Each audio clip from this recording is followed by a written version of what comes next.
41 years. That is probably one of the most horrific scenes I've ever seen. Walking into that back room of that house. We don't have to hate him. He hates himself. One more. Shit, I'm gonna need that. My ass gonna be high as hell. This is Jasmine Allen, a 35-year-old woman from Birmingham, Alabama, who, just hours after laying her cousin to rest, would allegedly open fire on her own family members at a backyard barbecue, killing her uncle and her great-uncle while shooting her own sister. But before we get to that night of December 6, 2025, we need to understand what brought this family together in the first place. 6 days earlier, on November 30th, the Brown-Allen family experienced what would become the first tragedy in a chain of interconnected violence. Around 1:17 in the morning, deputies in Fairfield, Alabama responded to a person down call at 5051 Parkway Alley. What they found there would set everything else in motion. 29-year-old Jaori Markel Brown Allen was lying on the ground, suffering from multiple gunshot wounds following what police described as a verbal dispute with a relative. The argument, whatever it was about, had escalated to the point where someone pulled a trigger multiple times. By 1:43 in the morning, just 26 minutes after the first call came in, Jaori was pronounced dead at the scene by Fairfield Fire Rescue. The relative in question was a 27-year-old Alicia Brown. Less than 12 hours later, at 11:18 in the morning on December 1st, Alicia was arrested and booked into the Jefferson County Jail on murder charges. She was held without bond, a decision made under Aniah's Law, Alabama's statute that allows judges to deny bail for violent offenses when the evidence is strong enough. The investigation was still preliminary, but authorities cited the family dispute as the catalyst for what had happened in those early morning hours. Jaori's death marked Jefferson County's 110th homicide of 2025, a grim statistic for a county already reeling from violence.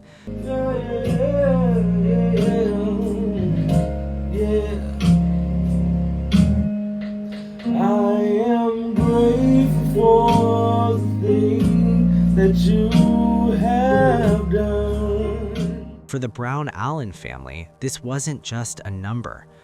The funeral took place on December 6th, 6 days after Jaori's death.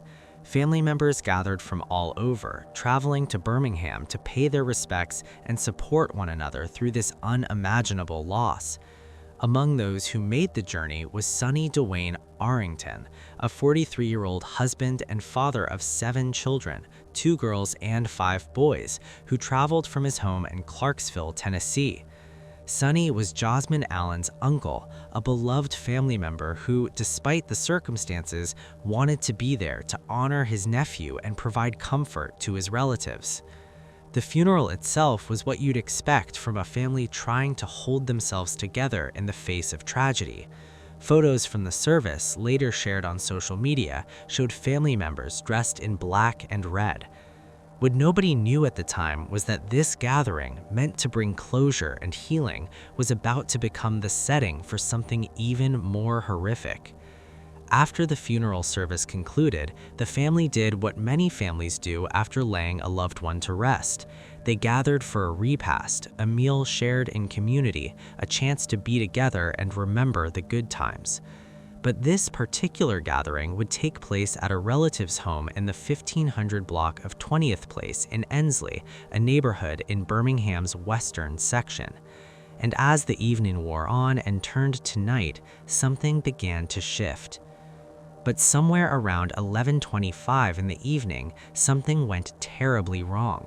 A domestic argument erupted, the kind of heated disagreement that families sometimes have when emotions are already running high. Grief has a way of bringing out the worst in people, of taking small disagreements and turning them into something explosive. And on this night, with the family still reeling from burying Jaori just hours earlier, whatever tensions had been simmering beneath the surface finally boiled over. What happened next would mark Birmingham's 78th and 79th homicides of 2025. According to Birmingham police, Jasmine Allen, the 35-year-old niece of Sonny Arrington and great-niece of Carlton Allen, allegedly opened fire on her own family members. But here's where the story gets even more disturbing. Jasmine didn't fire from inside the apartment where the gathering was taking place. She fired from outside. Multiple witnesses reported that she shot into the apartment, sending a barrage of bullets through walls and windows, creating chaos and terror for everyone inside. The police would later document double-digit rounds fired at the scene, meaning at least 10 bullets, possibly more, were unleashed in those few moments of rage. When the fire gun finally stopped and the smoke cleared, the horror of what had happened became devastatingly clear. Sonny Arrington, the father of 7 who'd traveled hundreds of miles to be there for his family, was dead. Carlton Rufus Allen, the 76-year-old patriarch, was dead, and Jasmine's own sister was lying wounded, suffering from injuries that would require medical treatment, but thankfully weren't life-threatening. Spoke to someone close to this family who tells me Jasmine Allen is accused of killing her uncle and her great uncle, and they say the third victim that she is accused of shooting is Allen's sister. Now, the person I spoke to tells me that the family was hanging out at a relative's home on Saturday night on 20th Place in Ensley after they'd attended a funeral. Now, that funeral was for a loved one who was shot and killed last week in Fairfield. Now, officers say there was some type of disagreement before 35-year-old Jasmine Allen opened fire, shooting into the apartment. Sadly, we know that she killed 76-year-old Carlton Allen and 43-year-old Sonny Arrington. Now, I'm told that Arrington was a father of 7, and like you all mentioned, he was here visiting from Tennessee to attend that funeral. And tonight, we know that Jasmine Allen is currently being held in the Jefferson County Jail with no bond. Now, they found her. She was arrested in Bessemer, and again, she's being held tonight with no bond. I'm your reporter live tonight in downtown Birmingham. Both Sonny and Carlton were pronounced dead at the scene, their lives ending in the same place where they'd gathered to honor another family member whose life had been cut short. The cruel irony of it all is almost too much to process. The chaos inside that apartment in 20th Place in Ensley must have been absolute. Neighbors in the Tuxedo Terrace area heard the gunfire that night, heard the screams that followed. When police arrived at the scene, they found evidence markers scattered across the property, marking the locations where bullets had struck or where shell casings had fallen. While investigators were processing the crime scene, documenting the evidence, and trying to piece together exactly what had happened, Jasmine Allen was nowhere to be found. After allegedly firing those shots into the apartment where her uncle, her great-uncle, and her sister were gathered, she'd fled. But in today's world, with tips coming in from witnesses and modern policing techniques, it's hard to stay hidden for long. Within approximately 2 hours of the shooting, Birmingham Police Department's Special Enforcement Team, working in conjunction with the Bessemer Police Department, tracked Jasmine down. She was arrested in the 4700 block of Little Drive in Bessemer, Alabama, a city just west of Birmingham. It was around 1:30 in the morning on December 7th, about 2 hours after the shooting. The fact that law enforcement was able to locate and apprehend her so quickly speaks to either very good police work, very clear witness testimony, or most likely a combination of both. Now, they found her. She was arrested in Bessemer, and again, she's being held tonight with no bond. On December 8th, Jasmine Renee Allen was formally charged with 2 counts of capital murder and 1 count of attempted murder. Under Alabama law, capital murder applies when someone kills 2 or more people during the same criminal episode. The charge is as serious as they come. It carries the possibility of the death penalty. The attempted murder charge relates to the shooting of her sister, who survived the attack, but whose life was forever altered by what happened that night. Jasmine was booked into the Jefferson County Jail in Birmingham. For the capital murder charges, she was held with no bond. For the attempted murder charge, a bond of $60,000 was set, though as of the most recent reports, that bond hadn't been posted. What was going through Jasmine's mind in those hours after the shooting? Was she in shock, unable to process the magnitude of her actions? Or was she still consumed by whatever anger or rage had driven her to pull that trigger in the first place? We may never know the answers to these questions unless she decides to speak about them in court or in interviews down the line. For now, she sits in jail awaiting trial, facing charges that could potentially end her life. Meanwhile, back at that apartment in Ensley, investigators were working to understand not just what happened, but why. Police have indicated that the shooting stemmed from a domestic argument, but they haven't publicly specified what that argument was about. Could it have been something related to Jaori's death and the funeral earlier that day? Was it old family business, long-standing grievances that finally erupted? What we do know is that reports have surfaced suggesting Jasmine was experiencing significant emotional distress following Jaori's murder. Reports indicate she may have expressed feelings of numbness and mentioned having nightmares the days following her cousin's murder. If true, this paints a picture of someone who was already in a fragile emotional state when the family gathered for the funeral. Grief has a way of bringing out the worst in people, but even understanding that someone might have been in emotional pain doesn't excuse what happened. Even acknowledging that the family was dealing with compounded trauma doesn't make it okay to open fire on your relatives. 7 children lost their father that night. Those kids whose ages haven't been publicly reported but who range from young children to possibly teenagers will grow up without Sonny Arrington. A GoFundMe campaign was set up to help Sonny's family with funeral expenses and to support his children through the holidays. And Carlton Rufus Allen, 76 years old. He lived through the civil rights movement, through multiple wars, through decades of social change. He has probably seen his fair share of family drama over the years, as most people who live that long have.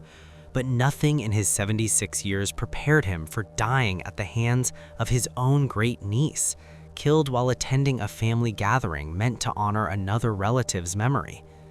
The tragedy of it is almost too much to comprehend. But here's the thing. As shocking as this case is, it's not entirely without precedent. In August 2024, just months before the Brown-Allen shootings, a strikingly similar tragedy unfolded in Syosset, New York. The parallels are chilling and might give us some insight into what happens when grief, family disputes, and access to firearms collide in the worst possible way. 59-year-old Joseph DeLucia Jr. lived with his 95-year-old mother, Teresa, in a home on Wyoming Court in this quiet Long Island suburb. When Teresa died on August 19, 2024, the family gathered for her funeral on August 23 at Calverton National Cemetery. Just like the Brown-Allen family would do months later, they came together to mourn a loved one and support each other through loss. But 2 days after that funeral, on August 25th, the family met at the Wyoming Court home to settle Teresa's estate and prepare the house for sale. Joseph Jr.'s siblings had traveled from out of state. Joanne Kern, 69 years old, came from Tampa, Florida. Frank DeLucia, 64 years old, came from North Carolina. His sister Tina Hammond, 64 years old, lived in East Patchogue, New York, and brought her 30-year-old daughter, Victoria. They were there to meet with a realtor, to divide the inheritance, to handle the practical matters that come after a death in the family. Joseph Jr., described by neighbors as someone with mental health issues and volatile behavior, had a different perspective on what was happening. He believed, rightly or wrongly, that he was being cut out of the inheritance, that the sale of the house would leave him homeless. Around noon that day, he retrieved a legally registered 12-gauge Mossberg shotgun. Standing in the kitchen, he fired 12 shots into the rear den where his family members had gathered. All 4 of them were killed. Some were struck multiple times, up to 4 shots each. Then Joseph Jr. walked out to the front lawn, shouted about what he'd done to neighbors, and turned the gun on himself, firing a fatal shot to his chest while seated on the grass. When police arrived, Nassau County Police Commissioner Patrick Ryder described it as a horrific scene. 41 years. That is probably one of the most horrific scenes I've ever seen. Walking into that back room of that house where these 4 victims lie after being shot multiple times. 5 people dead. A family gathering turned into a massacre, all stemming from a dispute that erupted in the shadow of a recent funeral. Sound familiar? The timing is almost identical to what happened with the Brown Allen family. A funeral brings relatives together, grief is still raw, then some kind of dispute erupts, whether it's over inheritance, old family conflicts, or arguments that had been simmering for years. Someone who's already emotionally unstable or dealing with their own trauma reaches for a gun, and within minutes, multiple family members are dead. But there's one crucial difference between Syosset and Birmingham. Joseph DeLucia Jr. died at the scene by his own hand. There was no arrest, no trial, no opportunity for justice in a courtroom. The investigation closed quickly because the perpetrator was dead. So now we have 2 separate but connected cases working their way through the Jefferson County legal system. Alicia Brown sits in jail charged with the murder of Jaore Markel Brown Allen. Jasmine Allen sits in the same jail system charged with killing 2 men and attempting to kill her own sister. The interconnected nature of these shootings raises so many questions about what was really going on within this family. While police haven't explicitly confirmed a direct causal connection between Alicia's shooting of Jaore and Jasmine's shooting of Sunny and Carlton, the timing and familial relationships certainly suggest there were deeper issues at play. Searches for prior criminal history on both Alicia Brown and Jasmine Allen came up empty. Neither woman had arrests or convictions before these incidents. These weren't cases of career criminals or people with documented histories of violence. These were, by all available accounts, people who hadn't previously run afoul of the law, which makes what happened even more puzzling and tragic. The legal proceedings ahead will likely shed more light on these questions, though whether we'll ever fully understand what happened is another matter entirely. Alicia Brown's case is being handled by the Jefferson County Sheriff's Office, with the murder taking place in their jurisdiction in Fairfield. Jasmine Allen's case falls under the Birmingham Police Department's purview, with the capital murder charges being prosecuted through the Jefferson County District Attorney's Office. The question is what those consequences will actually look like. In cases like these, particularly in Alabama, where domestic homicides are prosecuted aggressively, capital murder charges can result in either life without parole or the death penalty. For context, look at what happened in Houston back in August 2015, when David Conley broke into his ex-girlfriend's home and killed 8 people, including 6 children. That case dragged on for years, but Conley was eventually convicted of capital murder in 2021 and sentenced to life without parole. Prosecutors didn't seek the death penalty, but Conley will never see the outside of a prison cell again. That could very well be Jasmine Allen's future. If convicted on all charges, she's looking at spending the rest of her life behind bars. And given that she was arrested within 2 hours based on witness tips and police have physical evidence from the scene, building a defense that results in acquittal is going to be extremely difficult. Alicia Brown faces similar prospects, though her charges are slightly less severe. A single murder charge, if she's convicted, typically carries a sentence ranging from 20 years to life in Alabama. But given that this was classified as a domestic homicide stemming from a family dispute, and given that her case appears to have set off the chain of events that led to 2 more deaths, prosecutors are likely to push for the maximum sentence. This is what happens when family conflicts aren't addressed, when grief isn't properly processed, when access to firearms combines with emotional volatility. This is the reality that too many families face, though few experience it on quite this scale or with quite this level of interconnected tragedy. Let me know what you think about this case and if you have heard of a similar experience before. Click on one of the cards on your screen to see more videos like this.